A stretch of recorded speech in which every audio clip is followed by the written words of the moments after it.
Bom, então vamos continuar.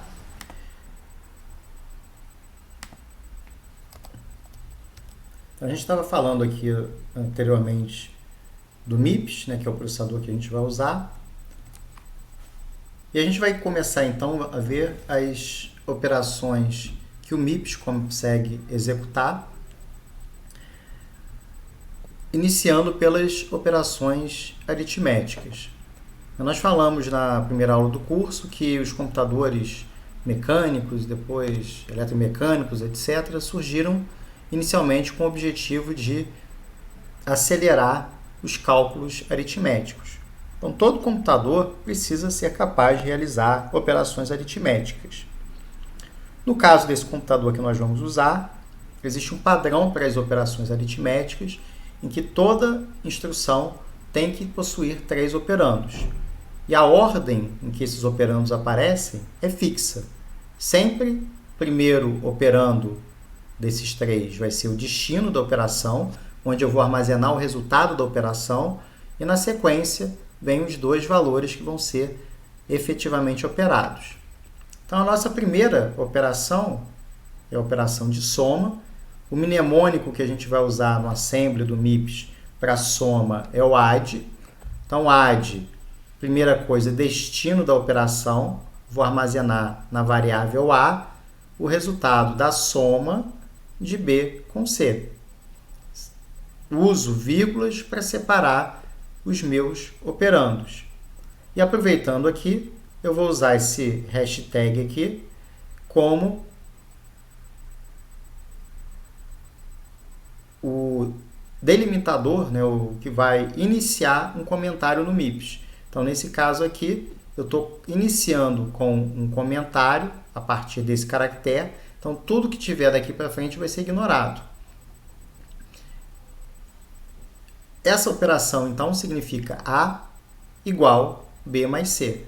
Essa ordem aqui, ela não é por acaso, é para representar a ordem com que os operandos aparecem numa operação aritmética.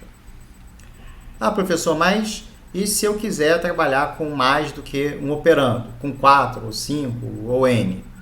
Não tem problema, você divide as suas operações em etapas, trabalhando sempre de 2 em 2 operandos. Por que isso? Porque é muito mais fácil para o computador forçar você a trabalhar nesse esquema de operações com ordem fixa, com número de operandos fixos, do que criar várias instruções diferentes ou várias formas de escrever uma mesma instrução, né, com 2, com 3, com N operandos. Do ponto de vista do hardware, é muito mais complexo você trabalhar com um número variável de operandos do que trabalhar com uma quantidade fixa. E essa simplicidade acaba favorecendo, né, a regularidade do hardware e, consequentemente, o tempo de execução.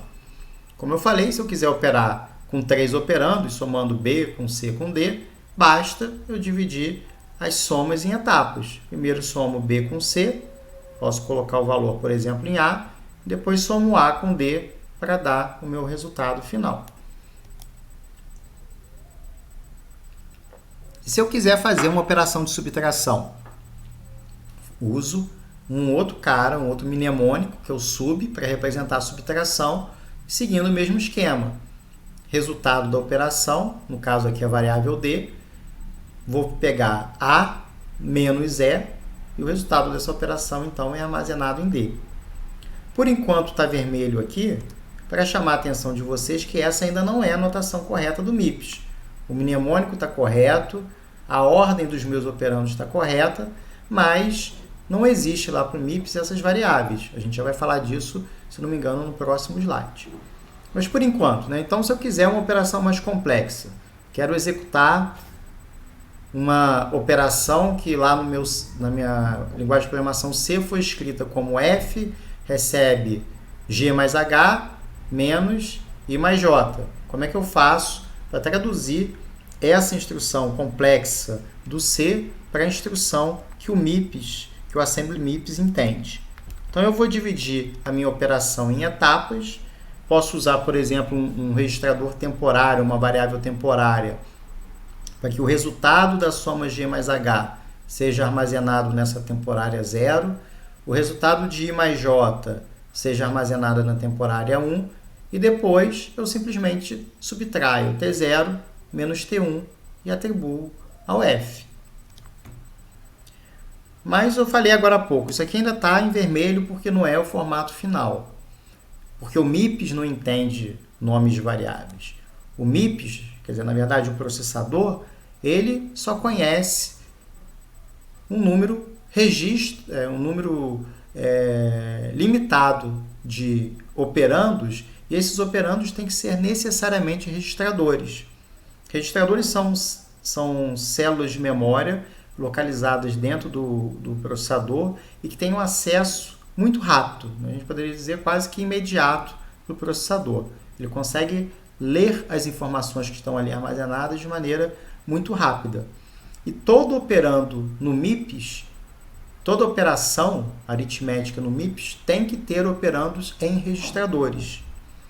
Esses registradores, como eu falei, são memórias de acesso muito rápido, elas têm uma quantidade limitada, eu tenho poucos registradores, no caso 32 registradores, então 32 posições em que eu posso armazenar informações, e cada informação que eu posso armazenar é uma informação que consegue codificar valores usando 32 bits nessa codificação.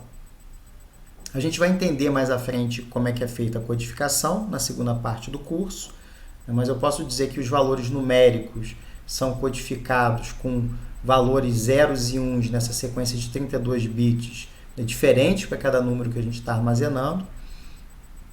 E essa sequência de 32 bits forma o que a gente chama de palavra.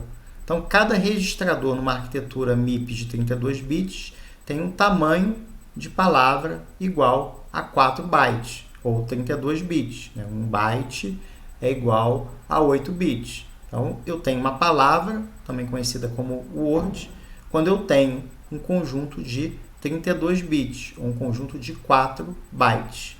Então, cada registrador consegue armazenar 4 bytes e eu tenho 32 registradores que eu posso usar. Por que esse número limitado? Porque com o número limitado eu consigo fazer acessos mais rápido a qualquer um desses 32 registradores. Fica mais rápido. E a gente tem no MIPS uma convenção para fazer a representação dos registradores. Eu sempre vou usar, quando eu quiser me referenciar a um registrador, o valor cifrão, seguido por 2 caracteres. Nós temos desses 32 registradores, 16 que são usados de maneira mais frequente pelos programadores, sendo desses 16, 8 usados muitas vezes para a gente simbolizar ou representar as variáveis do nosso programa, e outros 8 que são utilizados para representar variáveis temporárias que a gente precisa para fazer contas, com resultados intermediários de operações, que são os registradores T0, T1 até o T7. Então, do S0, S1 até o S7 são registradores que correspondem às variáveis da minha aplicação, e o T0, T1 até o T7 que correspondem aos temporários. Cabe ao compilador, no nosso caso aqui ao programador, vai caber a vocês, associar as variáveis da minha aplicação aos registradores. Então vamos reescrever o nosso exemplo anterior, que ainda estava errado, de uma maneira correta, usando essa ideia dos registradores do MIPS. Então como é que eu faço? Basicamente, eu tenho que associar a cada uma das minhas variáveis um registrador. Então, por exemplo, o F pode ser associado ao registrador S0, o G ao S1, o H ao S2, o I ao S3 e o J ao S4, porque todas são variáveis da minha aplicação. Então, a gente guarda nesses registradores do tipo S, S0, S1 até o S7. E no caso dos temporários que a gente vai precisar para guardar o resultado da soma do G mais H e do I mais o J, a gente coloca lá no T0, no T1 e por aí vai. Então, por exemplo, S1 mais S2, a gente coloca no T0. O que eu estou fazendo aqui? Estou fazendo a soma do G, aliás, desculpa, do S1 com S2. Eu estou fazendo a soma do G com o H. Depois eu quero fazer S3 mais S4, ou seja, eu quero fazer I mais J. S3 mais S4, estou fazendo esse pedacinho aqui.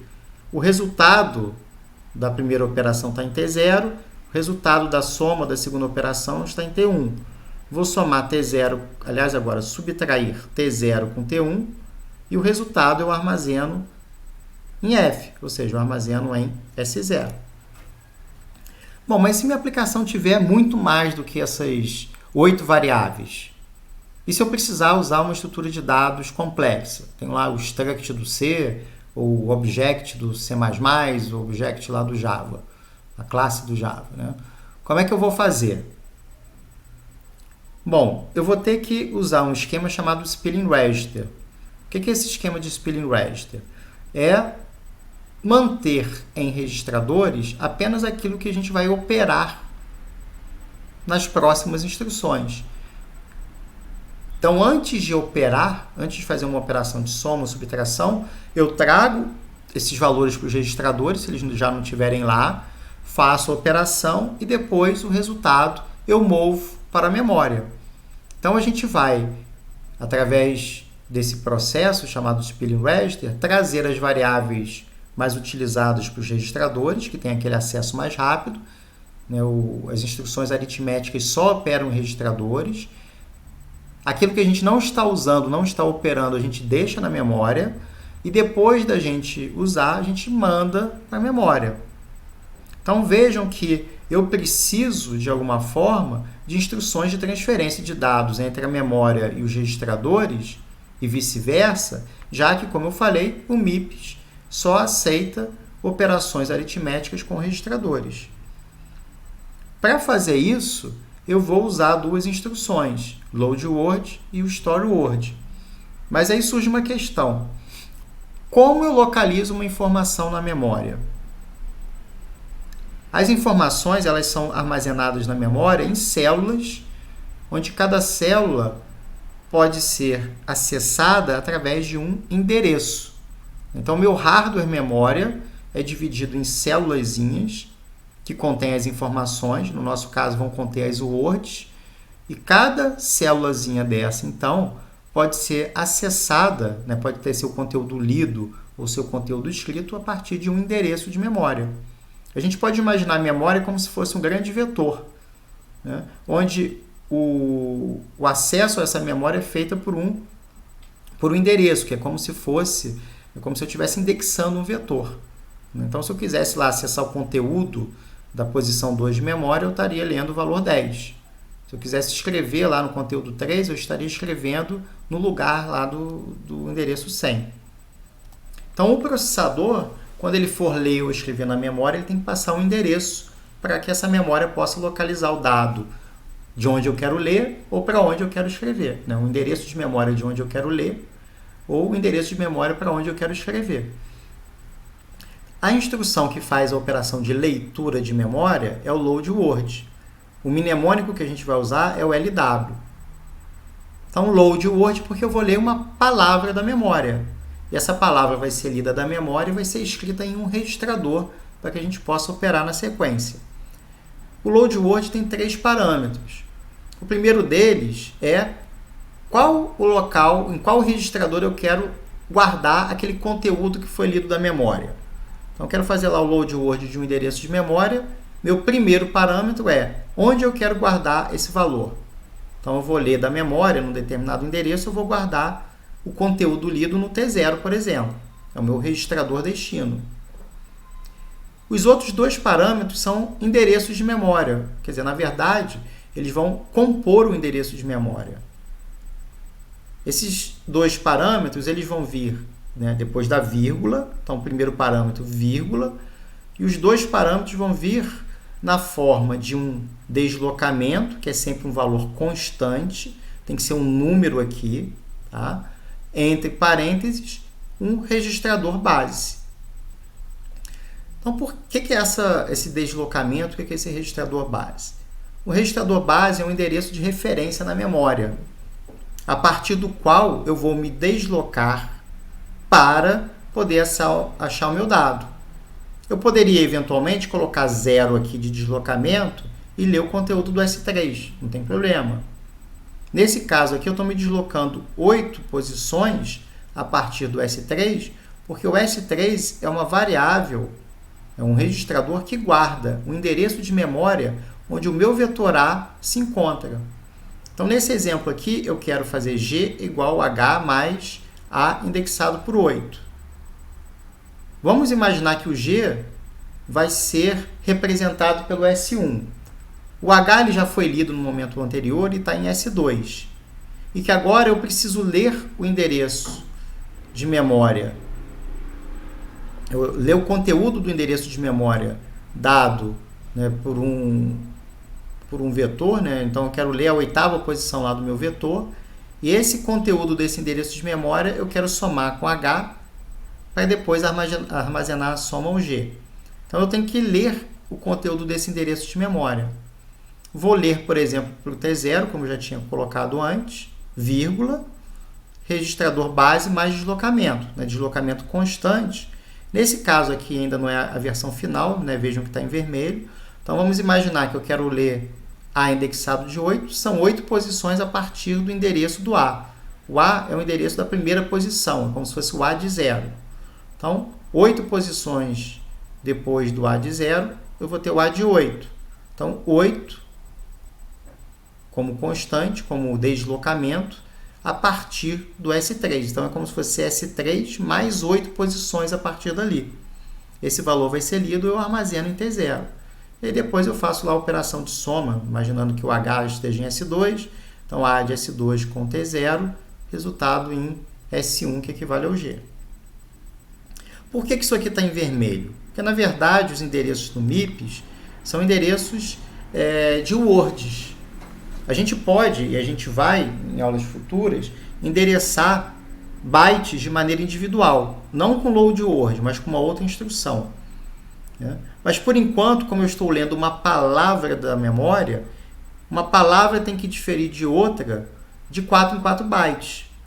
Os endereços têm que ser de 4 em 4 bytes. Porque no MIPS uma word tem 4 bytes. 32 bits ou 4 bytes. Então, os endereços, na realidade, se a gente for olhar as células de memória como um cara que armazena 4 bytes, o endereço das células vão ser 0, 4, 8 e 12. E a gente vai ver mais à frente que eu posso, eventualmente, endereçar cada um dos bytes individualmente aqui.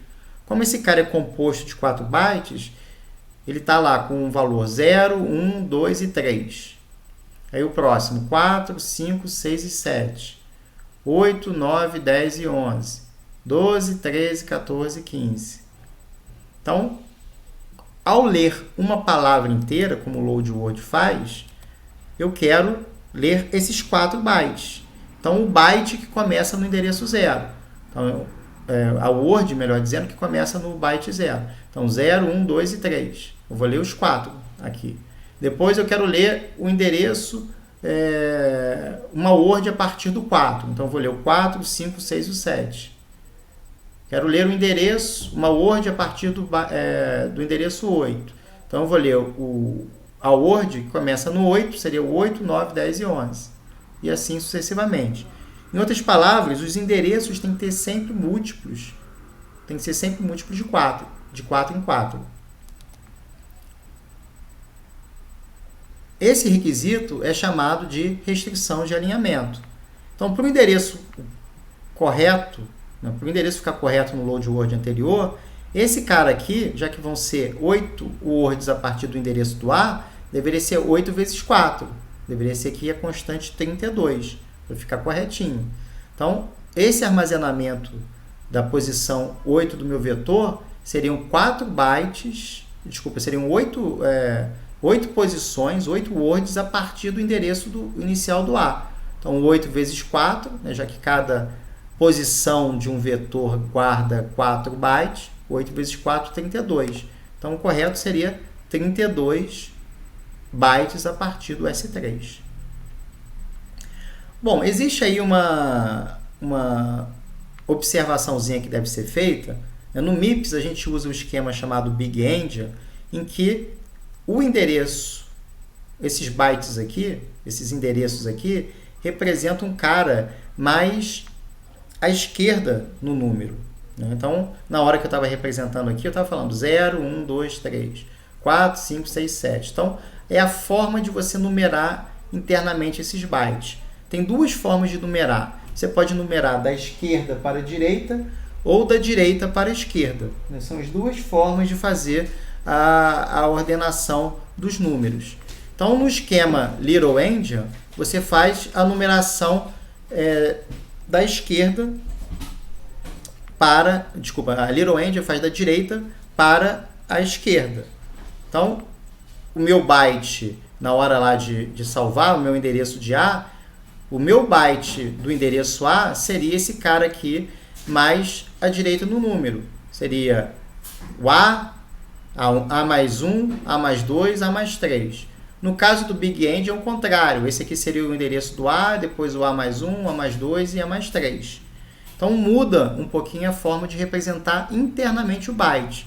Se o endereço A é o cara mais à esquerda ou se é o cara mais à direita. No caso do Little Endian é o cara que está mais à direita. No caso do Big Endian é um cara que está mais à esquerda. Então, no caso do MIPS, a gente usa o esquema Big Endian. No caso dos processadores Intel, o Little Endian. Tá? Isso é importante, talvez lá na disciplina de rede, para a gente ver a transferência de dados entre máquinas Little Endian e máquinas Big Endian. Bom, o Story Word, a gente vai ter que fazer a transferência dos dados, né, entre a memória e o registrador, vai fazer a operação e depois faz o registrador para a memória. É o chamado Spilling Register. Então, eu preciso da operação para escrever na memória. Essa operação é o Story Word. A gente vai usar o mnemônico SW para copiar dados do registrador para a memória. O formato é igualzinho do Load Word. A diferença é que o primeiro valor é o registrador que eu quero escrever, né, cujo conteúdo eu quero escrever na memória.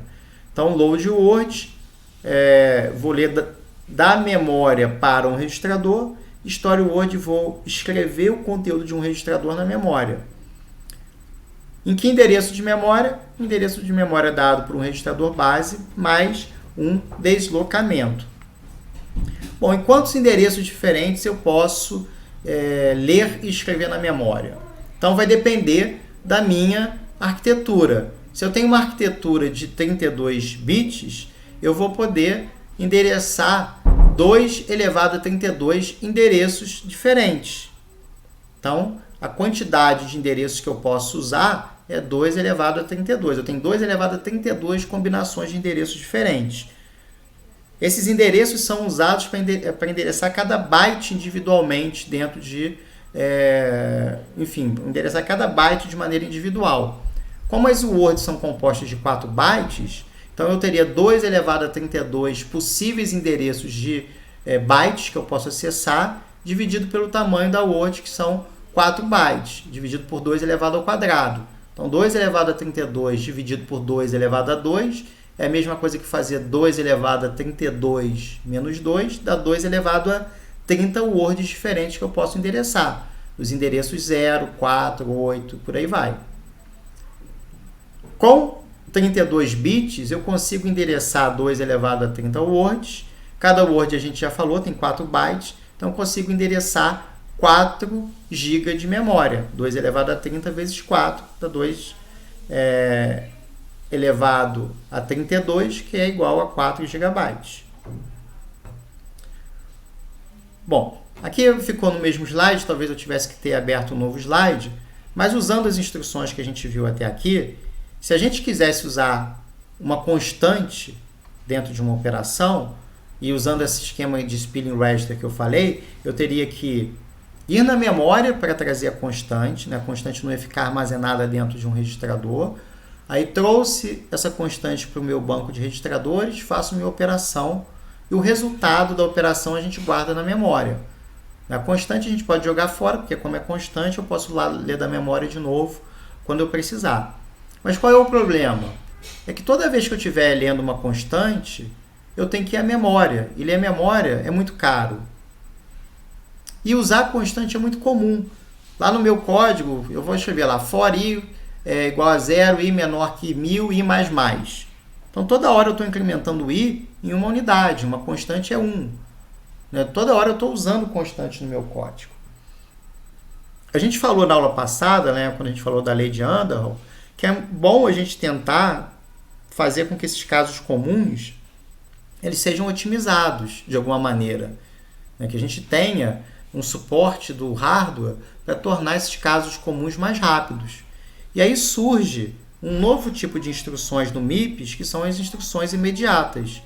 O que a gente vai fazer? A gente vai criar uma instrução chamada add immediate, esse e de imediato, em que no lugar de um registrador a gente vai colocar uma constante.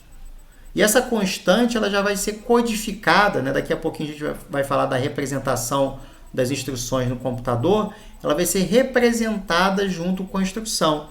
E eu não vou precisar ir à memória trazer essa constante para com load word, por exemplo, para poder fazer a operação.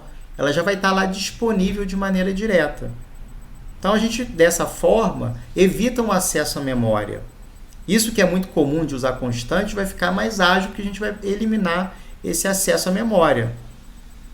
Então, eu tenho o meu terceiro princípio de projeto, que é justamente agilizar os casos comuns. Já que é muito comum o uso de operadores constantes, vamos agilizar essas operações com constantes, não representando, não precisando ler a constante da memória, né, mas já representando a constante junto com a instrução. E o add imediato é igualzinho ao add comum, né, ele tem um izinho a mais aqui, os operandos são representados ou separados por vírgula, sendo a nossa constante o meu último operando.